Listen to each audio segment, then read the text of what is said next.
ever wonder how you can get more light in the back of your house? You know, if you have a house that's built into a hillside or whatever? Well, there is a way, and it doesn't involve digging holes alongside the house and creating window wells and all that sort of stuff where you have to worry about water intrusion. We discovered something neat. So our floor trusses just happen to be 16-inch engineered trusses. Kind of unusual in residential construction, but I think you could do the same sort of thing that we're doing if you had, say, 2x10 or 2x12 joists. And it involves going up above the concrete foundation wall. And what we've done is, in these bays that are open, we created a frame, and we went around. That's the 13.5 by 8-inch frame, and then took a 16 by 42-inch sheet of plywood and cut it corner to corner. And then we're going to box it out, you know, sheet of plywood there, and then it's going to be sheetrocked and taped and look like it actually belongs there. And then it's going to let in light like this. And it's quite amazing the difference that it makes when you've got just that little bit of glass block there.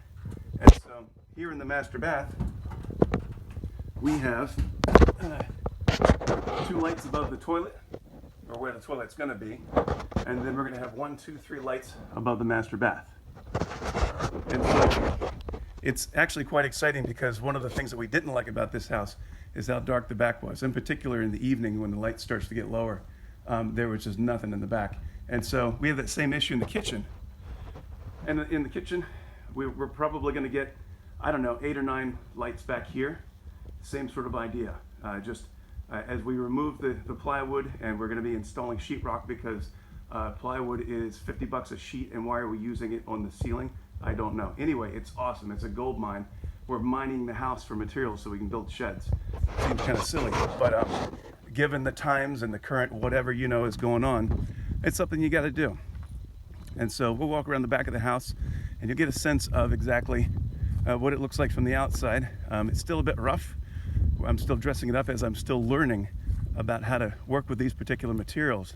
The siding here is hardy plank, also known as masonite board, or I don't know, I think there's a half dozen different names of things that people call it. It's concrete board. It is fibers and concrete put together and made to look like wood, which is awesome because it's fireproof, it's fairly indestructible, but the only downside that I can see so far is it's somewhat hard to work with. It does crack easily when you're putting it up. You have to be very careful. And you can't use a conventional saw blade. You need to use something like a grinder. And so just simply a grinder with a diamond tip. Wear your safety goggles and all that kind of stuff because concrete dust and fragments you don't want in your lungs or in your eyes. And anyway, you can see it's a little rough here. This was my first one, kind of getting it set up, and I lost a little piece here, but I can replace that. And then I thought, well, I'm going to use drill bits, and then I drilled too high and whatnot. I got to dress that up.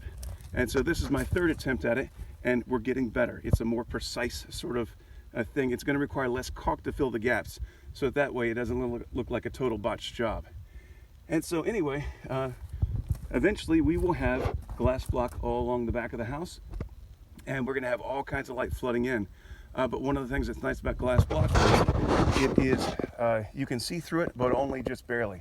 And so it does afford a measure of privacy, although, you know, we're out here in the middle of nowhere with all kinds of acreage, and it's not like you got to worry about that much about privacy anyway. But if you're in your suburban home or whatever, and you're trying to get something similar going on, this is something you can do. It's really inexpensive. Glass block is, what, $5-10 a piece, and then, you know, if you're just moderately handy, I think you can probably pull it off.